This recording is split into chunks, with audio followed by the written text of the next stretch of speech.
Tonight's all about freedom. Get ready, get ready, get ready. And Judah's here like a horse behind a gate, ready to be let out and to get to the races.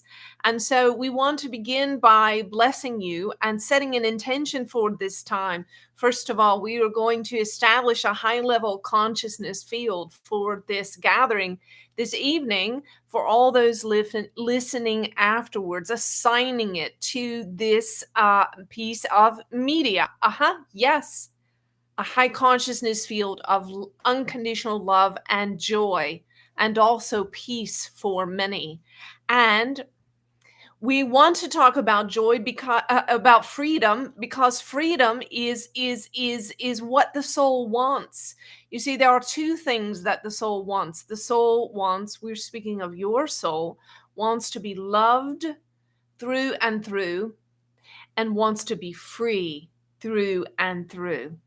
And divinity happens at the intersection of unconditional love and freedom, not the words, but the experience. When one experiences loving oneself and others through and through unconditionally with total acceptance, and when one also experiences complete and total autonomy and personal freedom within that love, this is where one becomes a master.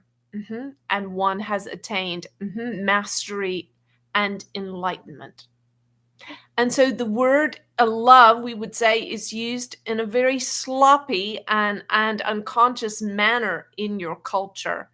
But true love, if it is love, it has no conditions. So all love in truth is unconditional.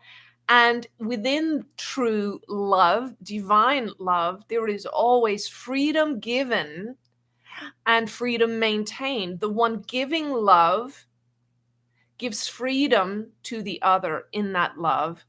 And the one receiving love is also receiving freedom from the other, personal freedom in every realm.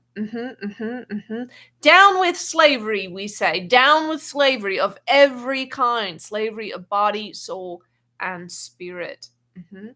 Okay, let's begin. We have lots to do this evening. Get ready. We encourage you, if you are in a safe location, to begin to drop into an alpha meditative daydream state. Begin to open your body, open your mind, and begin receiving from us. You see, because this night and all of the work that this vessel does with us is more than words. It is about an energetic transmission of from the unseen realms beyond what you can really imagine in your human state with your human mind. It is an energetic transmission of divine light and essence from the unseen. It will have an eternal impact on your soul, and it can have, if you wish, if you're open to it, an immediate impact on your environment, your relationships, your finances, your work life, your health, anything else that is of concern to you this evening. So receive the energy behind our messages tonight, behind all that will happen, behind the words of the vessel, behind the music. Receive the energy that will cut through all your restraints, body, soul, and spirit, all historical old restraints, restrictions, chains that bind, that keep you from your freedom.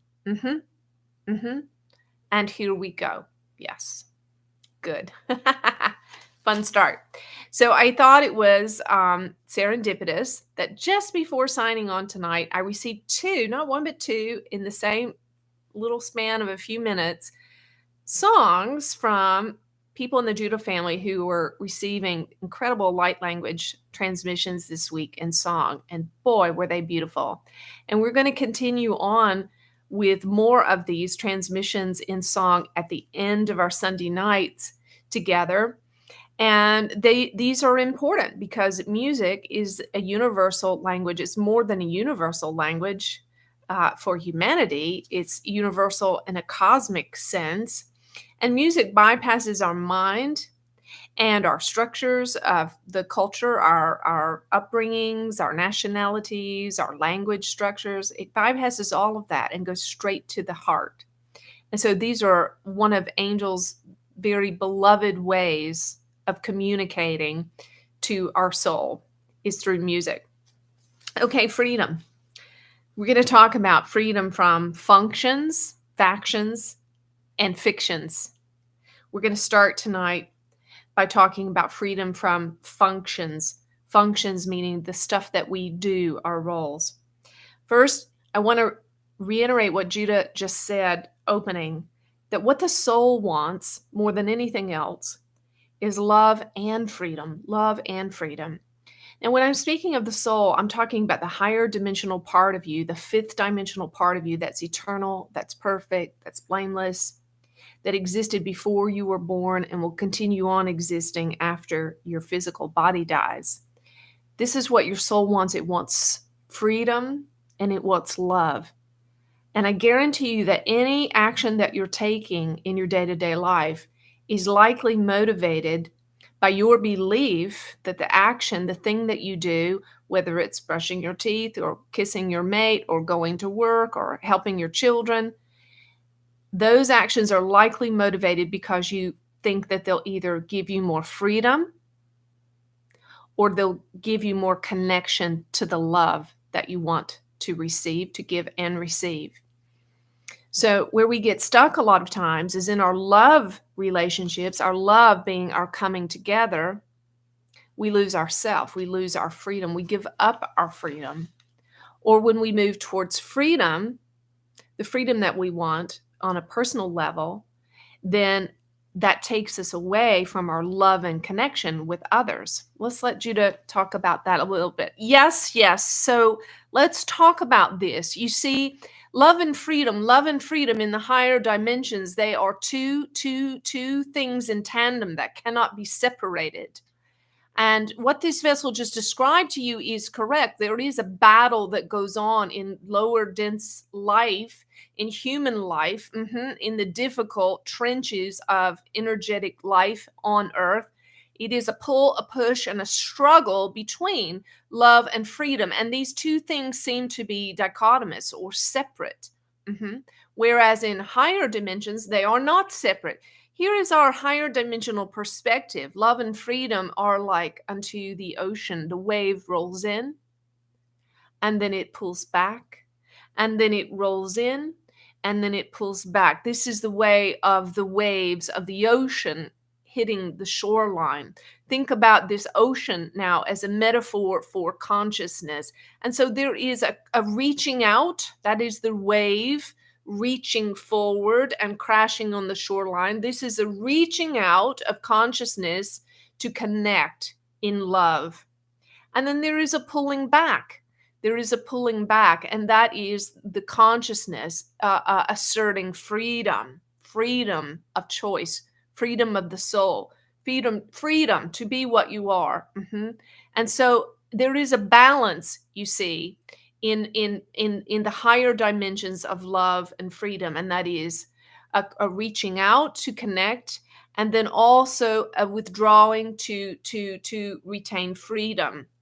And so there is a coming together and a separateness, and a coming together and a separateness, and a coming together and a separateness, just like in lovemaking. Is there not? This is the actual motion of lovemaking. It is the in and the out, the in and the out, the bonding and the separating. And the two are so fluid and so full of flow, and so full of joy and ecstasy and orgasm. And spiritual life is very much like this in higher dimension. There is a constant expressing, a coming together with the whole of universal consciousness and bondedness and connectedness and love.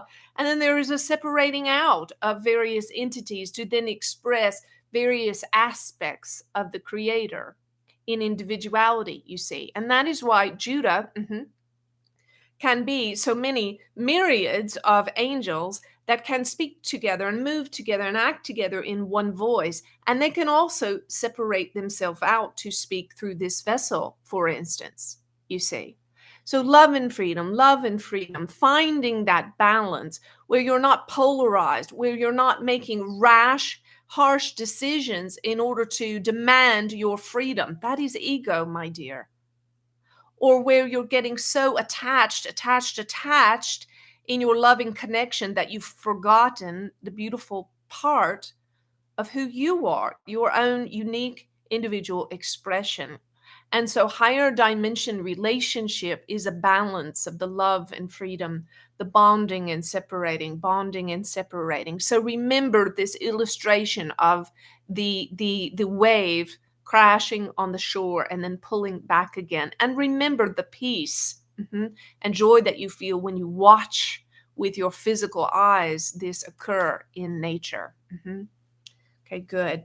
So freedom is about being what you are, the freedom to be what you are in this moment. Whatever you are in this moment is okay. You're free to be whatever you are in this moment.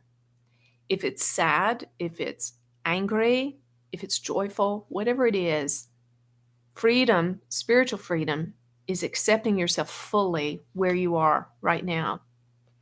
And then with that, in that, also freedom is making space, openness for what you're becoming, for allowing your soul, your higher dimensional parts to begin to fill up and expand and saturate into your life, and then expanding even beyond who you are into your auric field and ever, ever, ever increasing.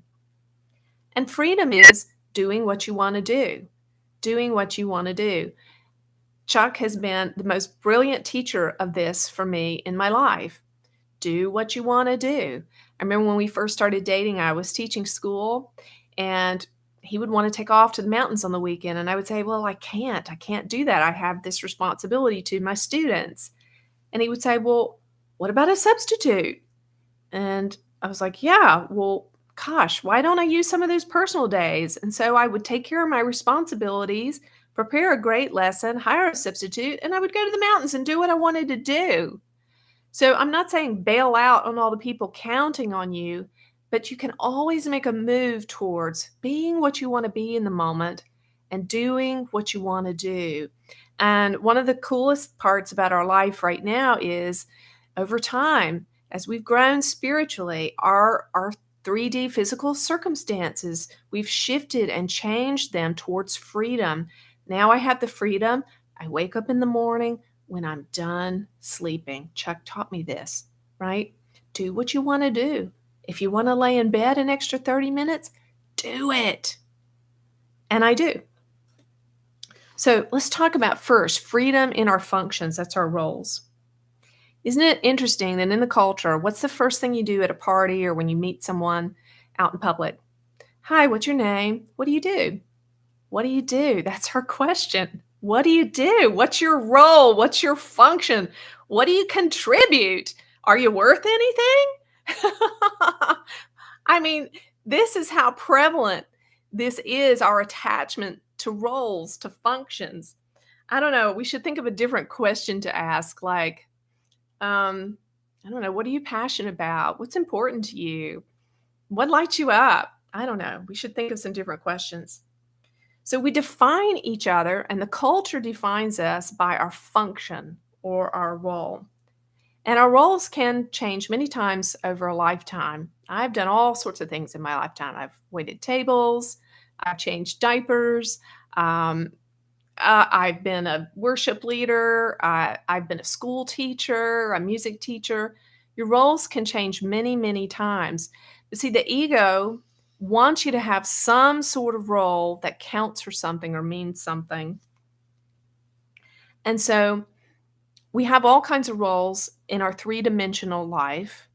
Maybe it's sister, brother, father, mother, uncle, healer, neighbor, teacher, garbage collector, whatever your role is. And so there's two things we can do to get free. There's two different paths we can take.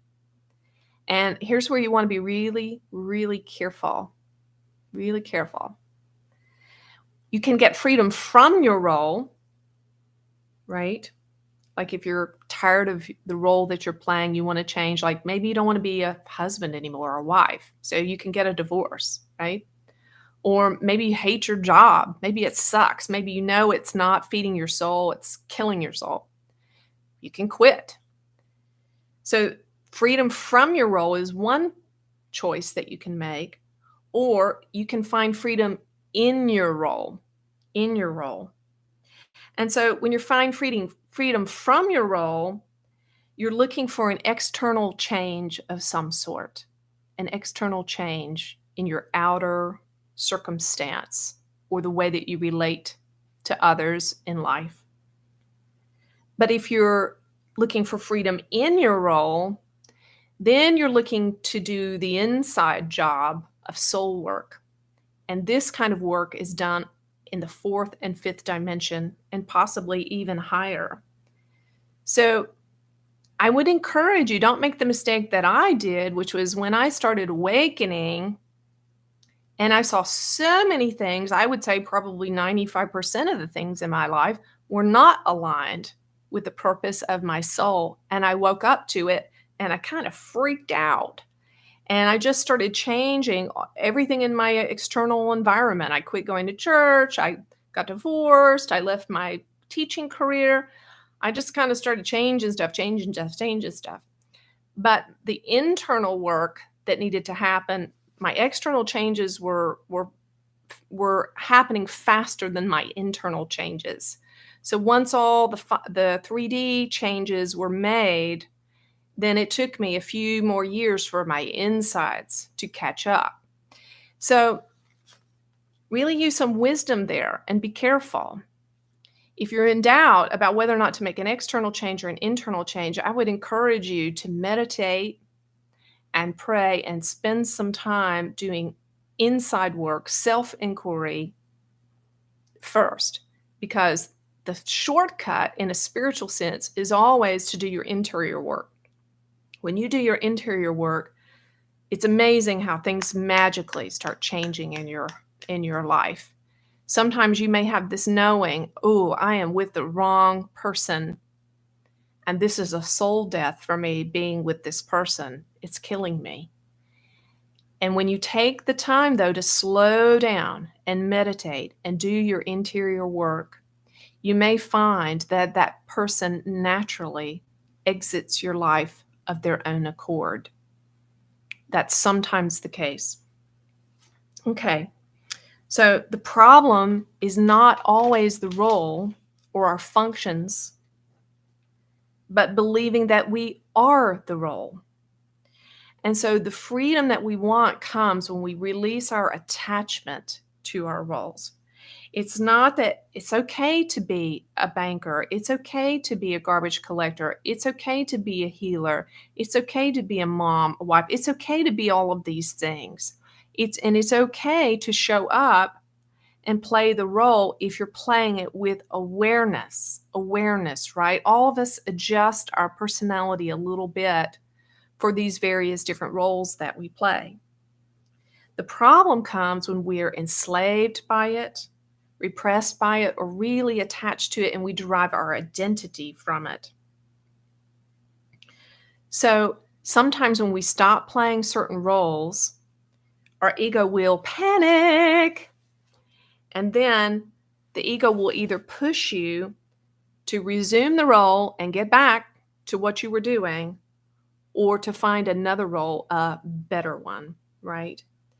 And so the lie of the ego is this: without this role, whatever it is, I am less than.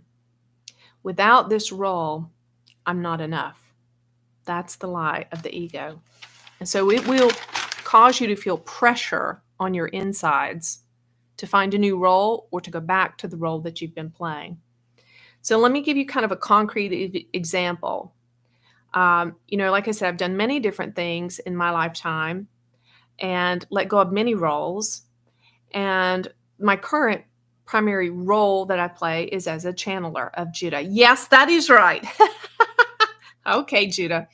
And so I have a lot of third dimensional tasks as a channeler. I show up for meetings, I show up for sessions, I prepare for Sunday nights. I have all these little things that I do, right? Just like you have tasks related to your roles.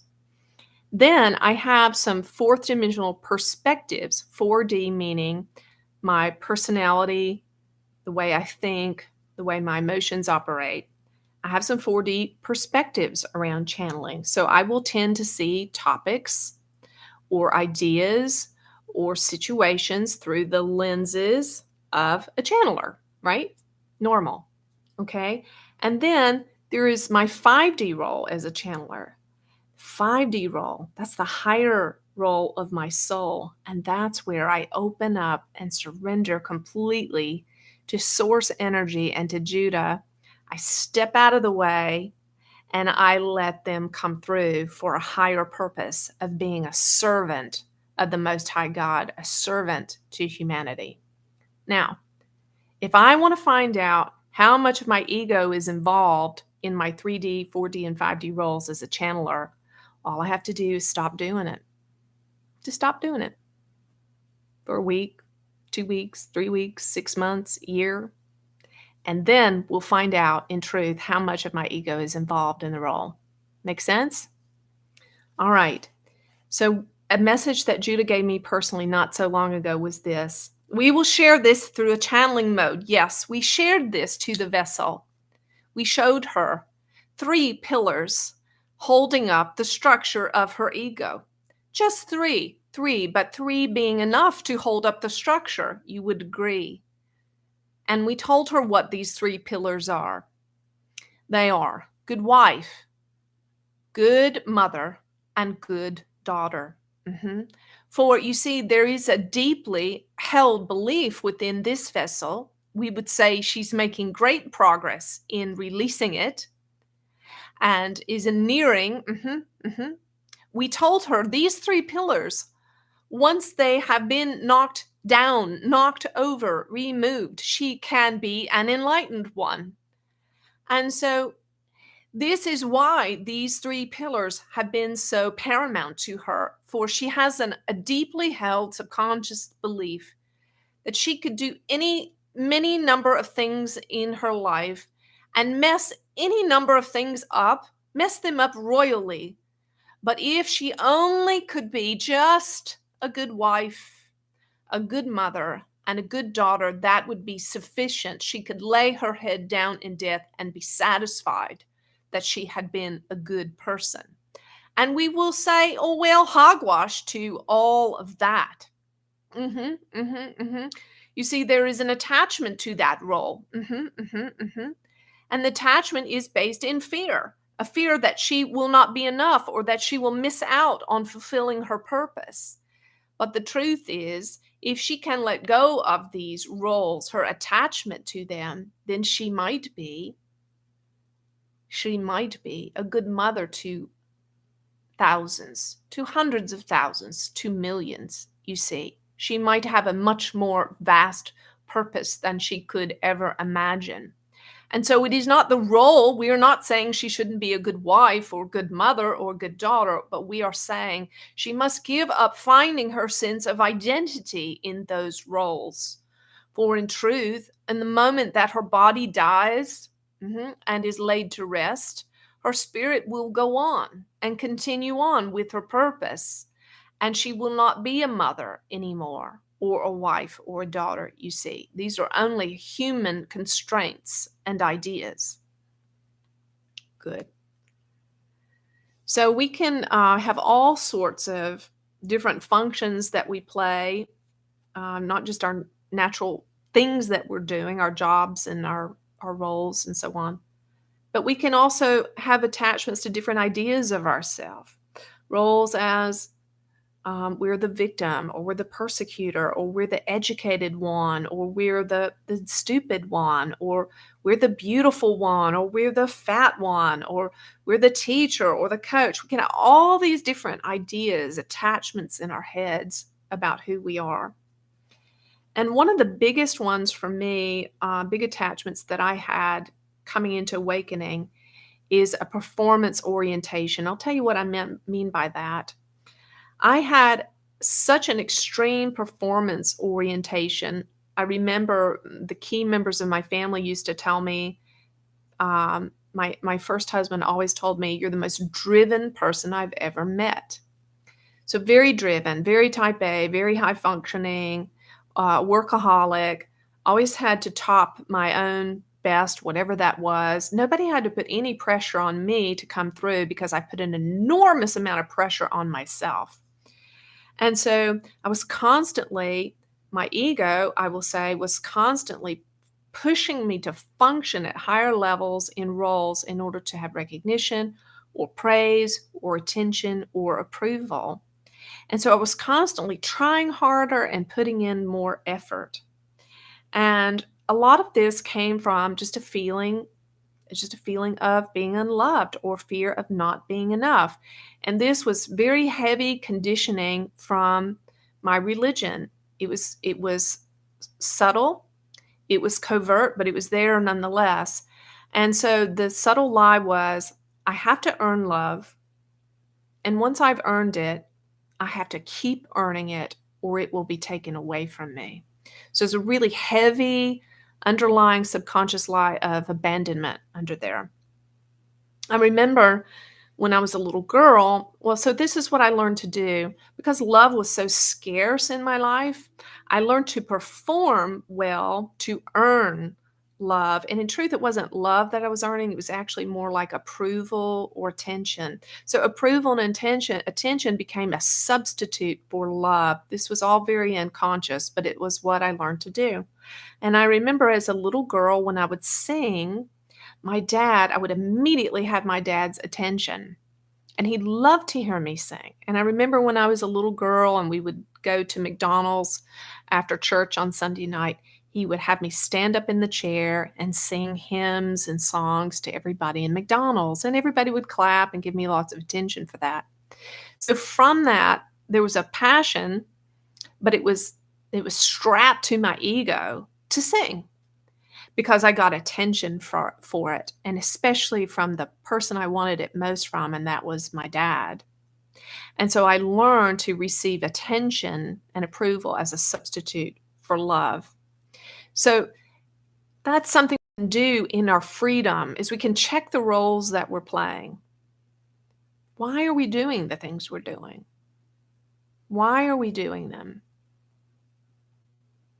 Are we doing them because we are starved for love and affection and attention? Are we attached to those roles because we get something from them? And if that's the case, then it's time for us to it's crucial. Yes, dears, it's crucial to make time to receive and give love to yourself. Because love is never earned, it is free. It is free.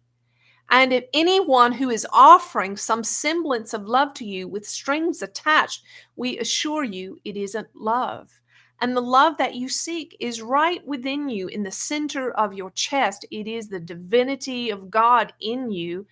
And the love inside of you is inexhaustible. So begin to give that love, allow that love to pervade all your cells. Yes, and embody love.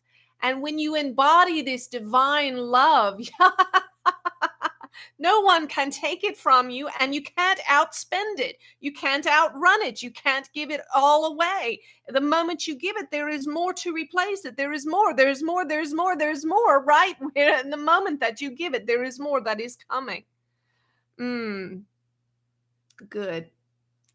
So, all of these functions, if we are attached to them, if our ego, I will say, is attached to them, then we begin to derive our self-image from them. And I would say self with a little s, or it's really our ego self-image. And self-images are just that, they're images, but they're not the true self.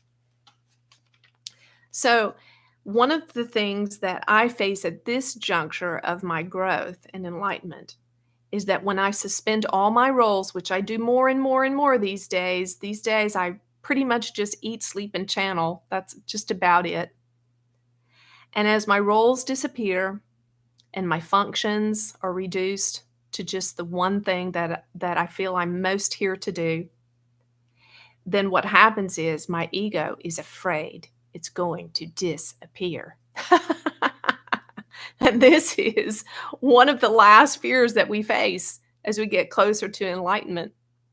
Our ego is literally going to disappear. Everything that we use to define ourselves or think about ourselves is going to evaporate.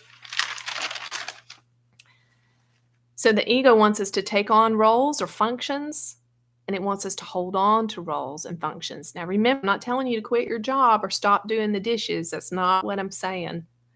But you don't have to derive your sense of worth from those things, and you don't have to be enslaved to them. And the ego will trick you into thinking that if you keep functioning in these roles, you'll finally be enough. But that's not true, because you are enough. You are enough just the way you are.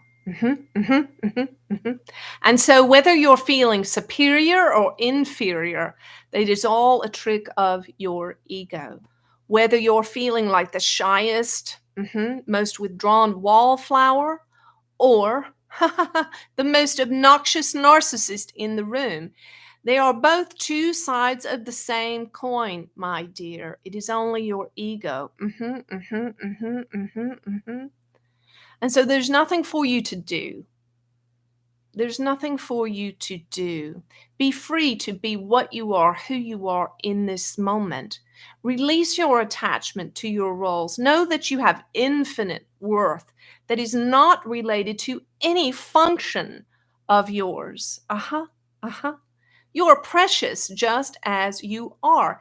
And this was the point. This was the point of the 2-year illness of this vessel. When she and her mate had tried it all, tried everything to bring the healing, and the issue remained, then there was a place to surrender and say, okay, powers that be, God, Lord God, whoever you are, there is a reason why you're allowing this to happen to me. And it was primarily for this purpose, that this vessel would finally stop her doing, and just be, and understand that there are persons in her life who love her, whether she functions in her roles or not.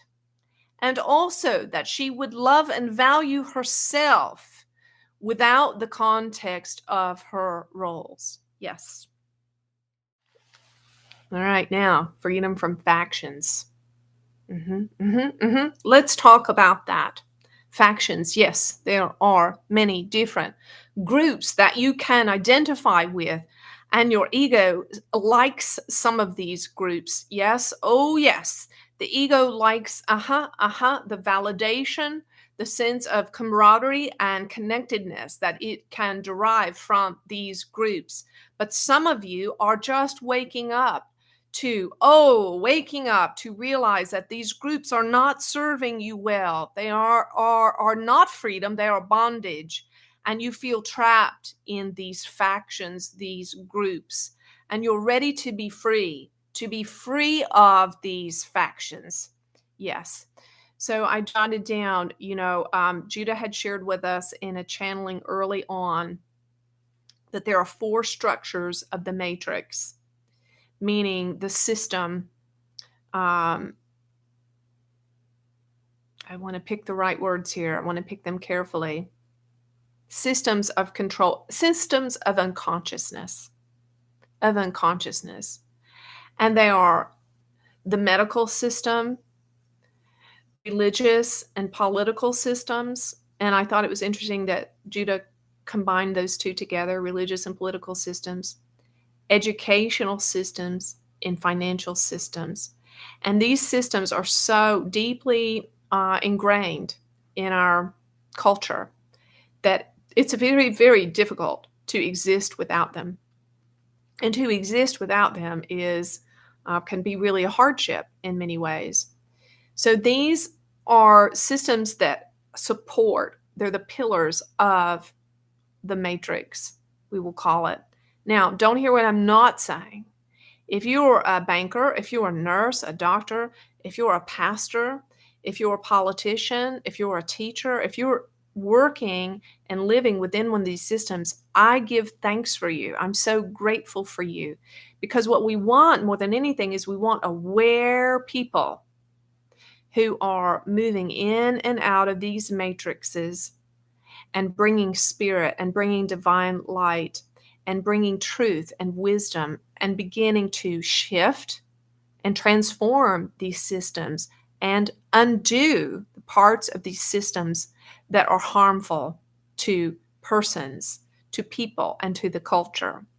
So if you're in one of those systems, consider, as we said in the beginning, there's two ways to freedom. There's freedom out, freedom by changing. So maybe you're one of those people that wants to get out of those realms, find a different job, begin working for yourself. I see a lot of that. A lot of you, as you waking up, you begin awake, you begin to have a dream of entrepreneurship, to go into healing arts and other creative modalities, and to get out of these systems in the matrix. So that's one way. Freedom is to change your external circumstance. But another way is to do that inside work and begin to be that Neo, right? And that Trinity that can zip into the matrix, make a change, make a change, make a change, understanding that you have authority as a spiritual person to begin to shift and change the dynamics of the matrix, but understanding also that you're not a part of it, that you are different, that you're there for a higher purpose or reason. So these factions, if we're not careful, the ego will have us so identified with these systems and ways of believing and thinking and doing that we lose ourselves and we lose our spiritual freedom. So we can subtly and subconsciously come into agreement with structures of control within these matrices. And we do it because we believe that they will keep us safe. And we believe that they will protect us from our worst fears.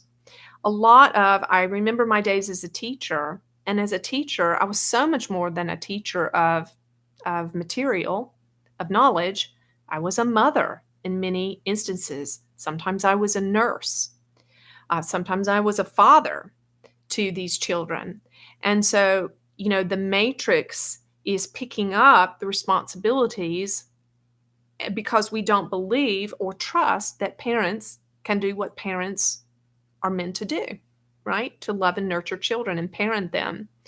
And so we let the matrices, the structures of systems and controls begin to absorb responsibility. So remember that true freedom will never, ever, ever, ever, ever require you to surrender to someone else's beliefs, rules, or control. And, there are times when you guys ask Judah a question and Judah will share something with you about a choice or decision you have to make or something about your future. But know that always, always, always, we trust you to make the decision that is right for you. We always trust you to make the decision that's right for you. You see, enlightened beings like Jesus, the Buddha, Muhammad, Rumi, they pointed to the collective unconsciousness. They pointed to it and they said, look, guys, hello, you're creating your own suffering. Hello, wake up. You're creating your own suffering. That's not the way. This is the way. And this is what they came to do. But they did not come to build another structure within the culture. And the structures that were built around these beautiful enlightened beings, they became full of all sorts of distortions and add-ons to what they said and detractors from what they said. And as these religious structures were built, we lost the experience of the truth that these beings had that brought to us, and the wisdom and the experience of their presence and the divine energy that they brought. And so these enlightened beings were pointing to the way to escape from all the insanity, right, of the culture and of our lower realms of consciousness and our suffering. But their teachings got distorted and misinterpreted by others who tried to say, well, this is what Jesus meant, and this is what the Buddha meant. And these were people who were, in these lower realms of consciousness trying to explain to us what Jesus and the Buddha, Muhammad, that were enlightened beings were saying. And that makes no sense at all. And this is one of the first things that Judah said to me in the beginning is if I wanted to grow and be a spiritual person and be an enlightened person, I should listen to enlightened beings and not listen to what people said about them, but go straight to the horse's mouth and listen directly and read directly and meditate directly on the exact words that they said. So, I grew up, it was my experience that I grew up in a situation that I was told what to believe. And I was told that if I didn't believe what I was taught, that I was wrong. And that if I was wrong, I was in danger of going to hell. And this was a huge mind trip. And getting out of that, because I was born in that conditioning and had been in it for over 40 years, it was like a literal undoing of my entire psyche. My entire mind was predicated on these thoughts and belief systems. And so when we think we know what's right, you see, even within the church, I remember that my dad was a Baptist minister, and there become these factions even within the church. He thought that Catholics and Methodists were for certain going to go to hell. And this was his opinion. Now, this is not a platform for you guys to comment and start ragging on religious people, because the opposite is true. Here, we are here to help people get set free from religious mindsets that are hurting them. And we are also here to support people within religious matrices that want to transform them from the inside out, if that's what they're called to do. Many of us, some of us, like me, may need to just run from those institutions because we're not strong enough in our own soul, in our own being yet, to be there as the emissary to make a change. So true humility comes from releasing our attachment to the factions. We're not going to get our identity from them anymore. And coming into an open space where we say, I'm not sure what God is, but I want more of God in my life, whatever that is. Whatever this life force energy is that runs through my being, that tells my heart to beat, that tells my lungs to breathe, that brought my beautiful babies into the world, whatever this life force energy, whatever he or she or it is, I want to experience it. I don't want to talk about it. I don't want to build buildings around it.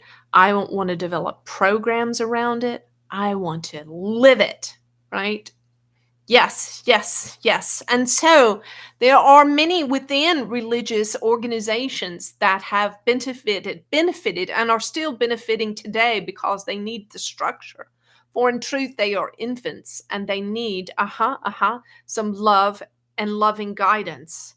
And so we bless them. And we also bless those who are ready to be released and find freedom outside of them in order to explore the vast and endless wealth that the Creator is.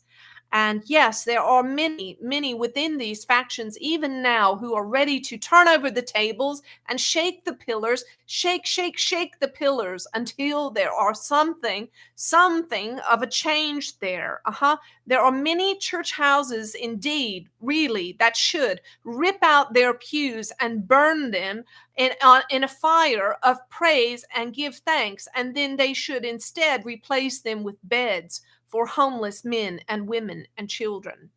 And there's much change to come, but it must come first within this space of love and freedom that we are talking about. So if you are a church minister, religious person, and you are listening within the sound of our voice, we would say, do what you must to get free, for in your own freedom, you can give freedom to another. There is no slave that has ever seen another slave free while still in captivity. Now, there are those in captivity, slaves, who have helped and assisted another slave to get free. But it is usually the order of events to set yourself free first, and then find yourself in a place of love and freedom, and make no allowances. Make no allowances for anything that smells like bondage, anything that smells like labeling, like judgment, like criticism, like exclusion. We are tired, tired, tired, tired, tired of the poorest and most broken and needy souls being turned away from the church because they are judged by their condition, or their state of being, or their mental health, or their sexual orientation, or the color of their skin, or how they come dressed, and so on. Enough of that. It smells, it has nothing to do with God, nothing to do with God, and we have nothing to do with it. Good. So within many of these religious traditions, there have been movements at times towards inner transformation, right? Like in Christianity, there have been movements towards Gnosticism and mysticism. In Judaism, there have been those who broke free, broke ranks, and went into Kabbalistic traditions and Hasidism. So within them, there's these people reaching out for freedom. And in Islam, there's been Sufism, but there's been a lot more damage than we want to admit. A lot more damage than we want to admit. So I encourage all of you, if you can, if there's anybody in your life that's making moves towards making the shift out of their religious thinking or their religious community, I encourage you to be a safe place for them. I want to tell you that all the years that I had in church leadership, I only kept one friend, one, just one, when I left Christianity. And I remember my adult daughter telling me one time, she would say, Mom, I've wanted to be friends with some of the other young Christian moms in my community, but there's always just this really icky feeling I have that they're trying to rescue me to get me saved. And she just never found a Christian person that just wanted to love her like she was and be a friend and accept her how she was. And so it's a big head trip, and I do feel a lot of compassion. I know for my parents, having grown up in their line of thinking, the worst thing that they could ever imagine for their only daughter was that she would go to hell, right? That she would burn in hell for eternity. So because they believed that so firmly, you can imagine the terror they might feel if I made moves away from their way of thinking, from this belief, if I made moves away from Christianity, which in their mind equated that I would end up in hell. You can imagine how awful and tormenting a thought that is. Nobody wants that for their only child, right? So all of these beautiful traditions, the major religions out there, they have some core common truths to them.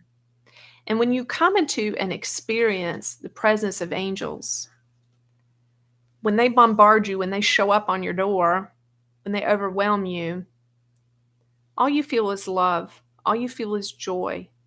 And what you hear from them, you know in your heart that it's true, even if it goes against everything you've ever been told.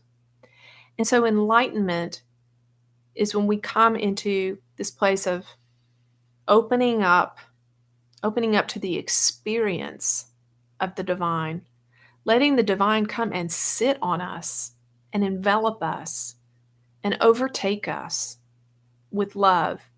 And we let go of our attachments to what we believe. Because if you experience a thing, you don't need to believe it. You see, when I have an apple, if I cut it open and I eat a piece of it and I experience it, that's the joy. I don't need to know how to spell apple. I don't need to know where it came from, or how how it was grown or what the molecules in it are made of. I don't need to know any of that. And I don't need to have any conversation about it. All I need to do is experience it, eat the sweetness of it, and take it into my body. No belief system is required. You see, no belief system is required.